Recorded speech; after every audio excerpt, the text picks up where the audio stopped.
ബിജെപിക്ക് ഒരു വനിതാ മേയർ ഉണ്ടാകുമോ? അത് തീരുമാനിച്ചിട്ടില്ല ഇതുവരെ.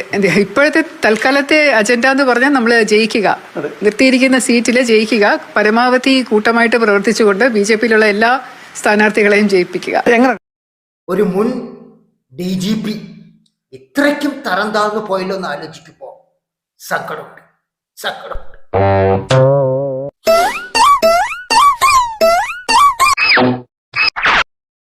എന്നിട്ട് എങ്ങനെ കാണുന്നു ശാസ്ത്രമംഗലത്തെ മത്സരം? ശാസ്തമംഗലം എനിക്ക് വളരെ പരിചയമുള്ള ഒരു സ്ഥലമാണ്. ശാസ്തമംഗലത്ത് ഒരുപാട് ബന്ധുക്കളുണ്ട്, ഒരുപാട് സുഹൃത്തുക്കളുണ്ട്. ഒരു ആസ് എ പോലീസ് ഓഫീസറായിട്ട് ഞാൻ ഒരുപാട് ആൾക്കാരുമായിട്ട് ഇവിടെ ബന്ധപ്പെട്ടിട്ടുണ്ട്. ആദ്യമായിട്ട് പാർലമെന്ററി പൊളിറ്റിക്സിലേക്ക് ഇറങ്ങുന്നു, തദ്ദേശ തെരഞ്ഞെടുപ്പിലെ വലിയ തന്നെ ഇറങ്ങുകയാണ്. എങ്ങനെ എക്സ്പീരിയൻസ് ചെയ്യുന്നു ഈ ഒരു അനുഭവം? ഞാൻ IPS എടുത്ത് കയറിയപ്പോൾ ആദ്യം ASP ആയിട്ടല്ലേ കയറിയത്, നേരിട്ട് DGP ആയില്ലല്ലോ.